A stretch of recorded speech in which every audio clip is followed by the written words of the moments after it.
बने। मैं कहता हूं उस सेल्फ रेस्पेक्ट को जो तुमने सीमाओं में दिखाया है ना, तुमने उन अरब आक्रमणकारियों के दांत खट्टे करने में दिखाया है ना, ये वो पागलपन, वो आत्मसम्मान एक बार इस एजुकेशन में दिखा देना, तुम्हें यहाँ बैठाने के लिए आईएएस अधिकारियों के लिए जगह नहीं मिलेगी। याद रखना, हर गांव हर गली से तुम्हारा बेटा आईएएस और तुम्हारी बेटी आईएएस बन सकती है, क्योंकि उसकी रगों में खून बहुत गजब का है। बस उसे दिशा देने की जरूरत है कि तुम कर सकते हो। याद रखना, और 100% कर सकते हो। ये ताकत पैदा करनी है, ये जगाना है उस बच्चे को हमें। वो कमजोर मान बैठा है, वो कमजोर है नहीं, क्योंकि जिस जाति ने इतना सब कुछ किया है वो कमजोर हो सकती है क्या? जो इन लोगों के थपेड़ों को सहन करके और सरकार के सामने खड़ी हो सकती है, सरकार उसे झुका नहीं सकी, उस कौम का बच्चा कभी कमजोर हो सकता है क्या? कभी नहीं हो सकता। और कभी कमजोर हो तो पन्नाध्याय के त्याग को याद कर लेना कि जो अपने साम्राज्य की रक्षा के लिए, जिसमें राजभक्ति इतनी कूट कूट के भरी हो कि अपने बच्चे का बलिदान दे सकती है, तो क्या हम आलस्य का बलिदान नहीं कर सकते? नहीं कर सकते हम लोग। तुम्हारी परंपराएं बहुत अद्भुत है, याद रखना, बहुत अनोखी परंपराएं हैं।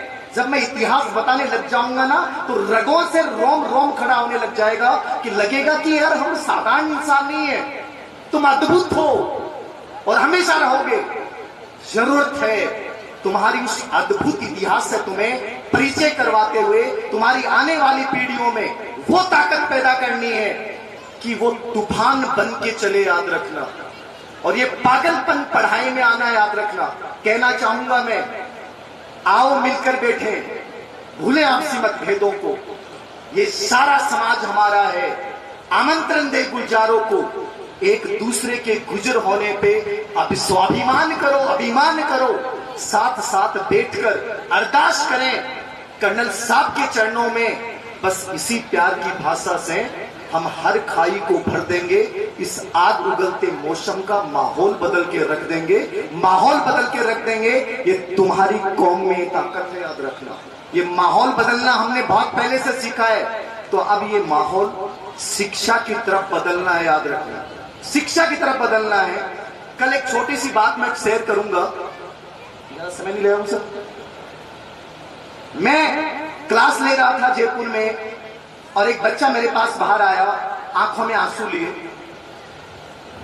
बहुत वेदना है लोगों के जीवन में।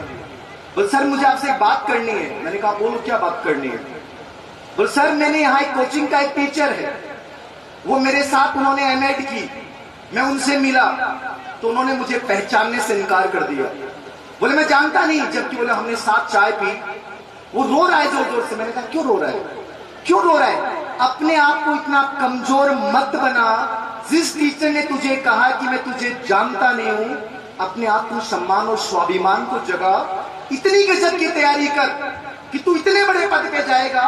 वो किसी इंस्टीट्यूट में एक पढ़ाने वाला साधारण टीचर है, वो एक दिन तेरे पास आएगा कि मैं तेरे साथ पढ़ा था, तू मुझे जानता है क्या? उस दिन तुझे उससे एहसास होगा कि तू कितना बड़ा है, वो कितना छोटा है। किसी के सामने भिक्षा मत मांगो, ये रोना बंद कर दो। याद रखना, जब तक रोओगे ना तुम्हें रुलाया जाएगा। मैं तो आज के टाइम में एक बात हमेशा बोलता हूं, आज का हर रिश्ता स्वार्थ का है, हर रिश्ता स्वार्थ का है। जिस दिन तुम बन जाओगे ना, उस दिन ये पूरी दुनिया तुम्हारे पीछे चलेगी। याद रखना, जिस दिन तुम नहीं बनोगे ना, उस दिन लोग कहेंगे काय का, कौन मेरा भतीजा, मैं जानता ही नहीं उसको, वो दीवारों में गलियों में फिरता था। याद रखना, तुम्हारी पहचान तुम्हारी सफलता है। याद रखना। मनीषा जी प्रधान, पूर्व प्रधान खेतड़ी का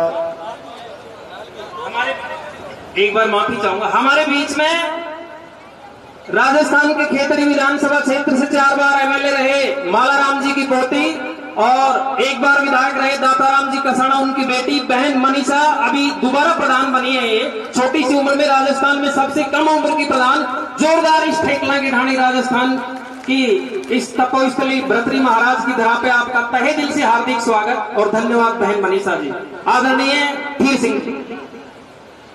धन्यवाद सर। तो मनीषा जी का हार्दिक अभिनंदन और स्वागत है। आप इसी से अनुमान लगा लीजिए कि हमारी जो वैल्यू है, हमारा जो सम्मान है, वो रियल में यही है कि जब आप समाज में कुछ पद और स्थिति को प्राप्त कर लेते हैं तो आपकी वैल्यू बढ़ जाती है, और जब आप गौण होते हैं तो तुम्हारी कोई वैल्यू नहीं होती है।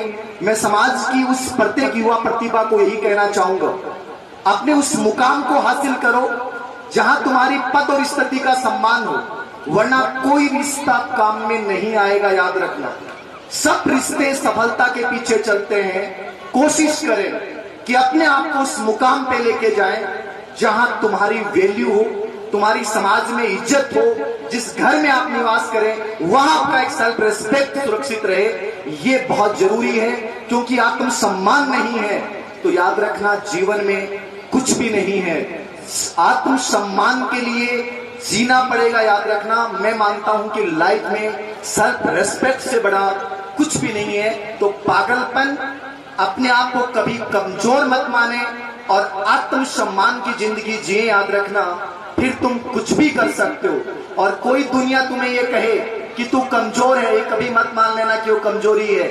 मेरे गणित के टीचर ने 8वीं क्लास में मुझे कहा कि धीर सिंह, तुझे गणित नहीं आती और मैं लिख के देता हूं कि तुम जैसे बच्चों का भविष्य ये होता है। जैसे उन्होंने कहा कि ये जो भवन बना हुआ है इसकी नींव कमजोर है और एक दिन इसकी दीवारें गिर जाएगी, मैं लिख के देता हूं कि तू अपनी जिंदगी में कुछ बन जाएगा, तो मैं गणित पढ़ाना छोड़ दूंगा। याद रखना, कोई इंसान तुम्हें कहे कि तू नहीं कर सकता, उस दिन याद रखना तुम्हारे वजूद और अस्तित्व पे सबसे बड़ा प्रश्न चिन्ह लगाया है। उस दिन चाहे कुछ भी करना पड़ जाए, उस दिन उस व्यक्ति की बात को गलत सिद्ध करना है, चाहे जी जान लगानी पड़ जाए। कोई व्यक्ति तुम्हारा भविष्य तय नहीं कर सकता कि तुम नहीं कर सकते।